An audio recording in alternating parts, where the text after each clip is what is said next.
बच्चों, आपके अपने यूट्यूब चैनल कोचिंग क्लास में आपका स्वागत है। आज फिर कक्षा 10 में भौतिक विज्ञान के अंतर्गत प्रकाश के परावर्तन अपवर्तन अध्याय से रिलेटेड उत्तल दर्पण द्वारा प्रतिबिंब का बनना सिखाया जाएगा। इसके पिछले वीडियो में अवतल दर्पण द्वारा प्रतिबिंब का बनना सिखाया गया था। इस टॉपिक पर चर्चा करने से पहले हम समझेंगे कुछ बातें, जिससे गौर से समझिए भाई।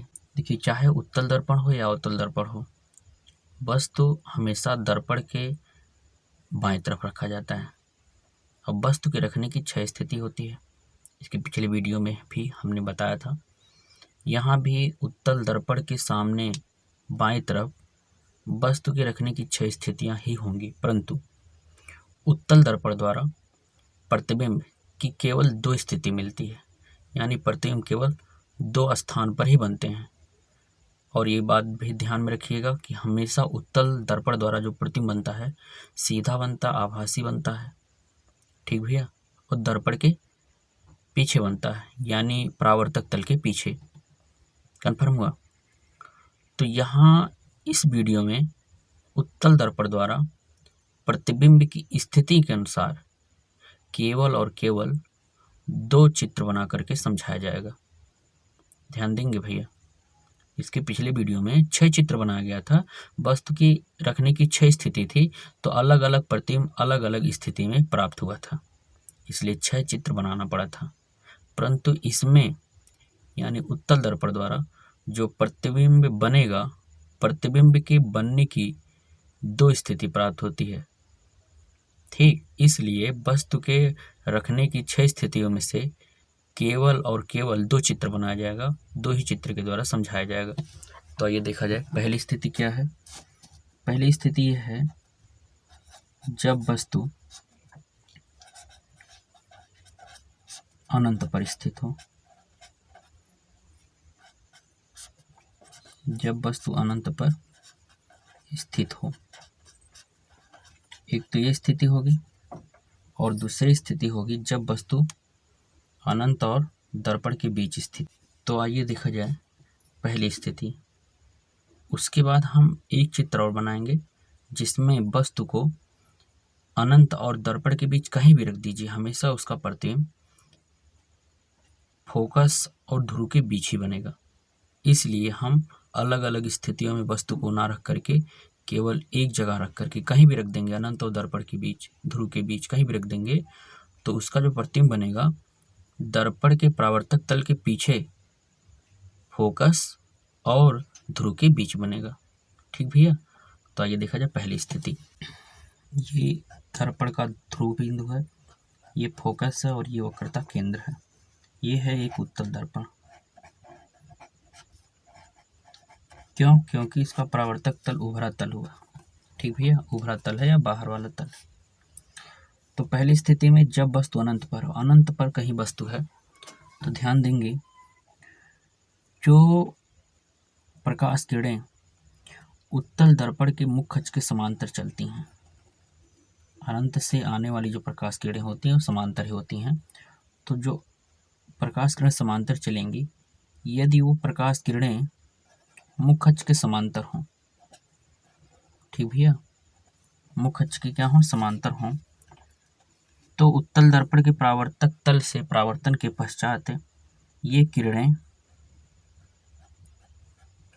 मुख्य फोकस से आती हुई प्रतीत होती हैं। वास्तविकता है कि समांतर गई थी और परावर्तक तल से परावर्तन के पश्चात उसी माध्यम में वापस लौट आए, परंतु ऐसा प्रतीत होता है कि ये किरणें यानी परावर्तित किरणें मुख्य फोकस से आती हैं। ध्यान देंगे भाई आप।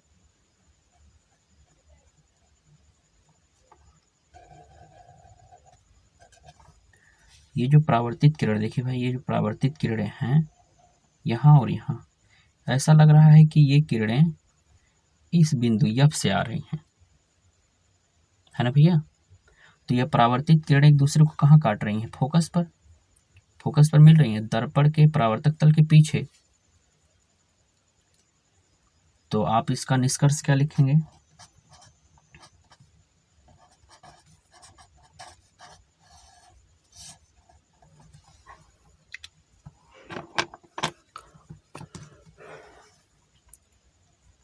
जब वस्तु अनंत पर स्थित हो, अनंत पर स्थित हो, ध्यान देंगे, जब वस्तु अनंत पर स्थित हो तो उत्तल दर्पण द्वारा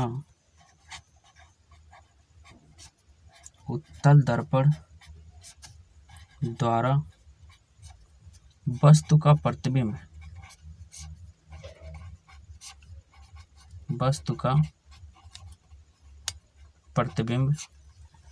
ध्यान देंगे, सीधा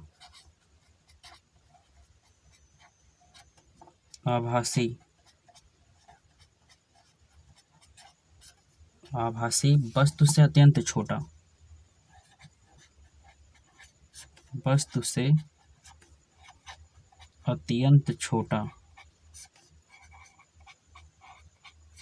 मुख्य फोकस पर बनता है, अत्यंत छोटा मुख्य फोकस पर बनता है।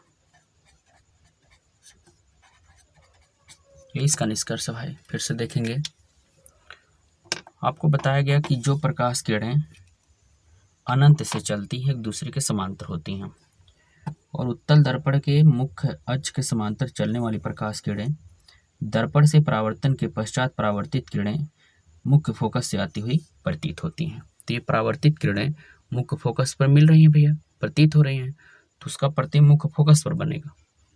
बस ये स्थिति है कि वो अत्यंत छोटा बनेगा, जैसे बिंदु जैसे रख दीजिए ना भाई, वैसे बनेगा। अर्थात जब वस्तु अनंत पर स्थित हो तो उत्तल दर्पण द्वारा वस्तु का प्रतिबिंब सीधा आभासी वस्तु से अत्यंत छोटा मुख्य फोकस पर बनता है, या ऐसा बता सकते हैं मुख्य फोकस पर दर्पण के पीछे बनता, परावर्तक तल के पीछे बनता, ऐसा भी लिखा जा सकता है। एक तो स्थिति ये हुई भैया, एक स्थिति ये हुई। अब दूसरी स्थिति देखिए क्या है कि आप वस्तु को अनंत और ये ध्रुव के बीच कहीं भी रख दीजिए, कहीं भी रख सकते हो। एक स्थिति हो गई ना, वस्तु के रखने की 6 स्थितियां बताई गई थी, उसमें से एक स्थिति में प्रतिबिंब जो है मुख्य फोकस पर बनता है, लेकिन अन्य सभी स्थितियों में अर्थात अनंत और ध्रुव के बीच वस्तु कहीं भी रख दिया जाए, उसका प्रतिबिंब दर्पण के पीछे फोकस और ये ध्रुव के बीच ही बनेगा, सीधा बनेगा, आभासी बनेगा। कन्फर्म हुआ भैया? तो इसी स्थिति में यानी प्रतिबिंब प्राप्त करने की स्थिति में हम 6 प्रतिबिंब ना बना करके, 6 चित्र ना बना करके केवल और केवल एक चित्र बनाएंगे, और उसमें दर्पण के सामने यानी बाईं तरफ वस्तु को अनंत और ध्रुव के बीच कहीं भी रख देंगे, कहीं भी रख दीजिए, उसका सदैव प्रतिबिंब फोकस और ध्रुव के बीच ही प्राप्त होगा। कन्फर्म हुआ भाई? तो आइए देखा जाए इसका अगला पॉइंट क्या लिखेंगे। जब वस्तु अनंत और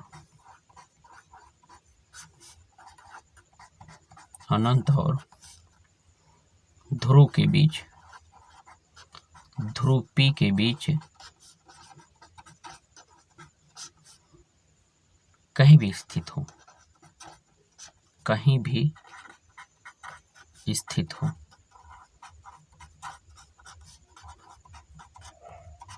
ठीक भैया। अब अनंत और ध्रुव के बीच कहीं भी रख दीजिए, ठीक भाई, कहीं भी रख दीजिए भाई। उस स्थिति में प्रतिबिंब केवल और केवल ध्रुव और फोकस के बीच ही बनेगा। इसलिए हम कई चित्र ना बना करके केवल एक ही चित्र के माध्यम से समझ सकते हैं। तो आइए देखा जाए इसका चित्र कैसे बनेगा, कहाँ प्राप्त होगा वस्तु, किस प्रकृति का प्राप्त होगा। ये है एक उत्तल दर्पण, उत्तल दर्पण भाई, ये दर्पण का ध्रुव है, ये दर्पण का फोकस है, और ये दर्पण का वक्रता केंद्र है, यह है भाई, ध्यान देंगे। अब वस्तु को कहीं भी रख दीजिए, जैसे वस्तु को अनंत और फोकस के बीच कहीं भी रख दीजिए, तो यहाँ पे वस्तु रखा गया AB एक वस्तु रखा गया। कन्फर्म होगा भैया? अब ये B बिंदु से जो प्रकाश किरण जाएगी वो मुख्य अक्ष के समांतर चलेगी, और नियम बताया गया है कि मुख्य अक्ष के समांतर चलने वाली प्रकाश किरणें परावर्तक तल से परावर्तन के पश्चात मुख्य फोकस से आती हुई प्रतीत होती। कन्फर्म हुआ भाई। ये देखिए परावर्तित किरण यही है, और ये परावर्तित किरण ऐसा लग रहा है कि ये मुख्य फोकस से आ रहा है, जबकि वास्तविकता यह है कि मुख्य के समांतर गई थी। एक नियम में लगाया गया। दूसरा नियम इसमें लगा दीजिए कि वक्रता केंद्र की ओर आती हुई प्रतीत होने वाली प्रकाश किरणें, जो प्रकाश किरण वक्रता केंद्र की ओर आती हुई प्रतीत होगी वो परावर्तक तल से परावर्तन के पश्चात अपने मार्ग से पुनः वापस लौट आती है। लेकिन प्रतीत क्या हो रहा है कि वक्रता केंद्र की ओर आ रही है। तो ये जो परावर्तित किरण हैं एक दूसरे को कहाँ काटी भाई, देखिए P और F के बीच काटी थी। तो ये P और F के बीच A डैश B डैश ये प्रतिबिंब प्राप्त होगा। प्रतिबिंब मुख्य अक्ष के ऊपर है इसलिए सीधा होगा, सीधा है तो आभासी होगा। ठीक भैया। फोकस और ध्रुव के बीच दर्पण के परावर्तक तल के पीछे प्राप्त होगा प्रतिबिंब भाई। बात कन्फर्म हो इतनी बात। यही स्थिति हमेशा रहेगी, वस्तु के रखने की कहीं भी स्थिति हो, लेकिन प्रतिबिंब के प्राप्त होने की स्थिति यही रहेगी कि हमेशा P और F के बीच ही प्राप्त होगा, सीधा होगा, वस्तु से छोटा होगा, आभासी होगा। कन्फर्म हो भैया। तो कई चित्र ना बना करके एक ही चित्र के माध्यम से समझ सकते हैं। तो ये दूसरा चित्र है भैया, और इस चित्र के द्वारा आपको पूरी जानकारी प्राप्त हो गई होगी। तो आइए देखा जाए इसका निष्कर्ष। लिखेंगे जब वस्तु अनंत और ध्रुव के बीच, ध्रुव P के बीच कहीं भी स्थित हो, कहीं भी स्थित हो, तो वस्तु का प्रतिबिंब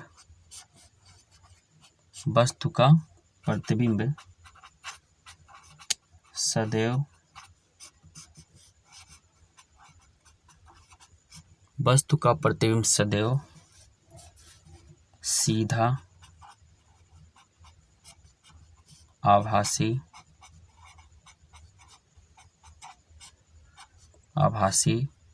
वस्तु से छोटा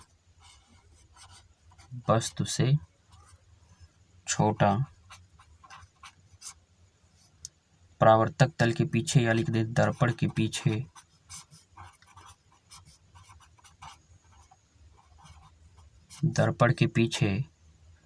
ध्रुव P व मुख्य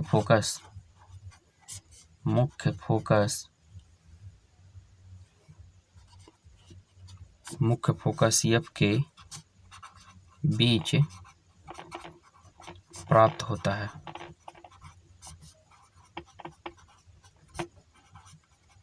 कन्फर्म हुआ भाई। आशा करते हैं इस वीडियो में तल दर्पण द्वारा प्रतिबिंब का बनना आपको पूरा बेहद ढंग से समझ में आया भाई।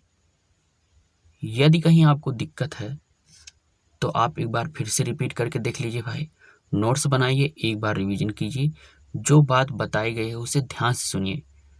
आशा नहीं पूरा विश्वास है भाई कि आपको ये जानकारी पूरी समझ में आएगी।